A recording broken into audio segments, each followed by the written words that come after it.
Welcome to part 3 of this charming list. So we were talking about Ken Kesey as a graduate student at Stanford, working the night shift at this hospital, a totally credible hospital. And he's like, sure, I'll take a few bucks and volunteer for a study. And boom, he gets LSD among a variety of drugs administered to him, most likely without any knowledge of the effects, of course. So the fact that he went on to stalwart a cultural revolution based on these LSD trips is pretty remarkable. MK Ultra's researchers later dismissed LSD as too unpredictable in its results. But of course, Kesey was probably unaware of this.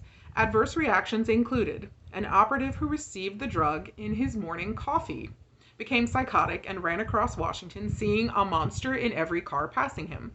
The experiments continued even after Frank Olson, an Army chemist who had never taken LSD, was covertly dosed by his CIA supervisor and 9 days later plunged to his death from the window of a 13th-story New York City hotel room, supposedly as a result of a deep depression induced by the drug.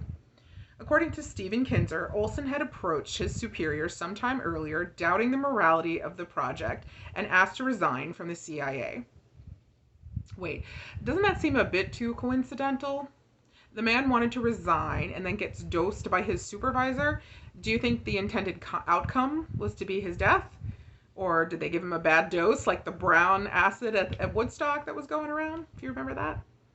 So I researched this a bit further, only to find that the Olson family disputes the official version of events. They maintain that Frank Olson was murdered because especially in the aftermath of his LSD experience, he had become a security risk who might divulge state secrets associated with highly classified CIA programs. Later, forensic evidence conflicted with the official version of events. When Olson's body was exhumed in 1994, cranial injuries indicated that Olson had been knocked unconscious before he exited the window. The medical examiner termed Olson's death a homicide. In 1975, Olson's family received a $750,000 settlement from the U.S. government and formal apologies from President Gerald Ford and CIA Director William Colby, though their apologies were limited to informed consent issues concerning Olson's ingestion of LSD.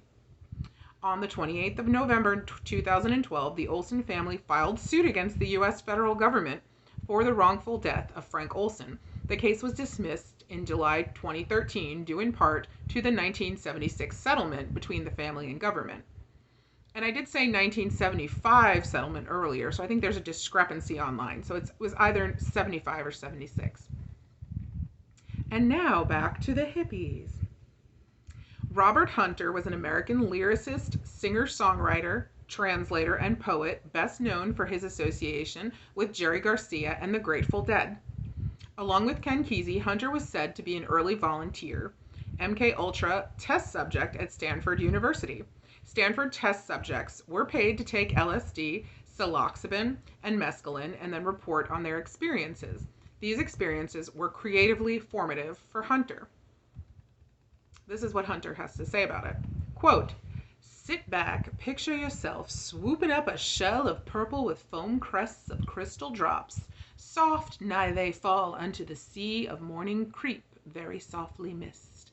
And then sort of cascade, tinkly bell like, must I take you by the hand, ever so slowly type, and then conglomerate suddenly into a peal of silver, vibrant, uncomprehendingly, blood-singingly, joyously resounding bells. By my faith, if this be insanity, then for the love of God permit me to remain insane." Unquote.